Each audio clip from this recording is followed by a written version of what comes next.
of the elementary school teacher who had a diverse group among her students. You don't have to hold it up yet. I'll tell you when to hold it up. I love Glenn. She talked about Glenn Hargrave and how stern he was. He was a Navy man. He was my father. Well, you've heard about the school teacher, and she decided with such a diverse group, she needed to let them introduce themselves and tell something about themselves. So the first little boy got up and he said, "My name is Mohammed, and I'm a Muslim, and this is my prayer rug." And the next little boy got up and he said, "My name is Isaac, and I'm Jewish, and this is my Star of David." The third little boy got up and he said, "My name is Michael, I'm Catholic, and this is my rosary." The final little boy got up and he said, "My name's Johnny, and I'm a Baptist, and this is my casserole dish."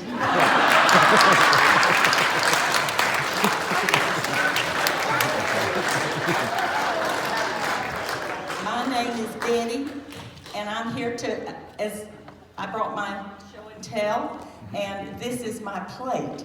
And I want to tell you, some of you have these, and this is a picture of the old church next door. Now, I've already told you, I'm 84 years old, and I and my husband, Wiley Richards, it was Walter Wiley Richards, but he went by Wiley. He was a cousin to Lavinia, and he and I both made our professions of faith in that church and were baptized in the Bio. It was known as the Big Bio or Bio Grande. Used to have a sign out there that said Bio Grande because there was also a Bio Chico. And we were also married in that church in 1952, and he was ordained to the gospel ministry in that church at about, let's see, Roger, anyway, about 4 years later. And now we have quite a genealogy here. Those 3 pews are full of my 4 children and some grandchildren and some great-grandchildren. So we have 4 generations here today.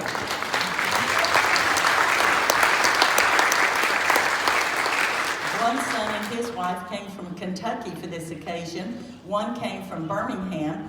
The other came from Mariana and Graceville. So this is a special day for us.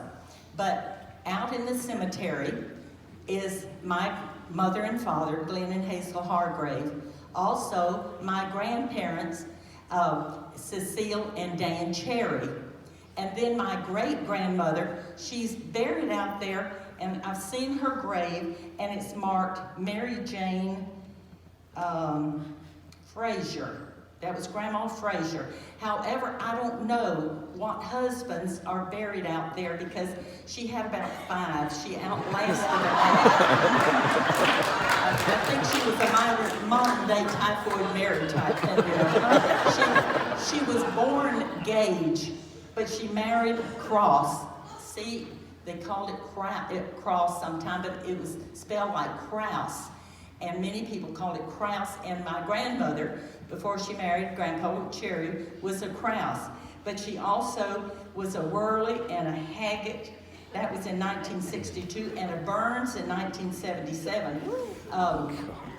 Genevieve Burns' husband was Uncle Johnny Burns' son, and Uncle Johnny was grandmother's half-brother. So she had, listen, all those Richards and Joneses that they had, you showed up on that picture. Well, my husband was one of those Joneses. 2 of his aunts and uncles married 2 of the, which other one was it? It had double first cousins anyway. Well, I want to go back a little farther with that. You've talked about Andrew Richards and the thing starting in his home. Okay, my signpost. Our son Glenn did this genealogy for us, and I thought some of you who are descendants of some of the Richards and Joneses, you may be interested in this. This is a Stephen Richards. He and his wife, well, he was one of the first 50 settlers of the Florida Panhandle. He lived here before it was Florida. He even lived here before there were counties. First 50 settlers. His father and mother and some of his brothers lived here. He was the first one to come, but the others came later. He was so knowledgeable of the Indian language in the area, and this was over between Bluntstown and Mariana, that area. And he was so knowledgeable of the Indian language that he was the translator among the Indians with Andrew Jackson. His name, Stephen Richards, is signed to all of those documents in the archives in Tallahassee. Now, he worked so closely with Andrew Jackson that he named his middle son Andrew Jackson Richards, and that's the Andrew we've been talking about, in whose home this church was founded. His name, he went by AJ. And so he and his wife, and then later there was Finley Richards, one of his sons, and then on down to Walter Richards, who was my father-in-law, and then to Wiley. And I thought some of you might be interested in that. But I wanted to read the obituary that was in the Pensacola News Journal. That's enough, thank you. You may know that. The obituary from July 12th, 1907, for Mrs. A.J. Richards. They never put the first name of the women, they only put the man. And Andrew Jackson went by A.J. Mrs. A.J. Richards, aged 78 years, and a resident of Escambia County, died yesterday morning at 10 o'clock at her home at the head of Big Bayou. Death came due to cancer, from which she had been a sufferer for the past 2 years. And although it was not unexpected, it was nevertheless a shock to family and friends. The deceased was a devout Christian, a member of the Baptist Church for the past 60 years, and she was loved by all with whom she was acquainted.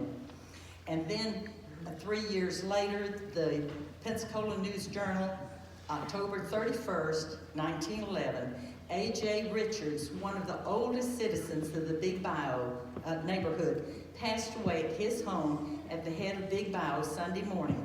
His death was due to paralysis. His death funeral services were conducted from the late residence of the deceased yesterday afternoon, and interment was made in Pleasant Grove Cemetery. The deceased was a native Floridian and was born in Calhoun County, where he resided until the beginning of the Civil War, when he enlisted and served through the struggle between the states. Immediately after the close of the war, he came to this county and settled at the place where he died. He was 84 years of age. So this is a little something about the founder that you may not have known, and especially of his father.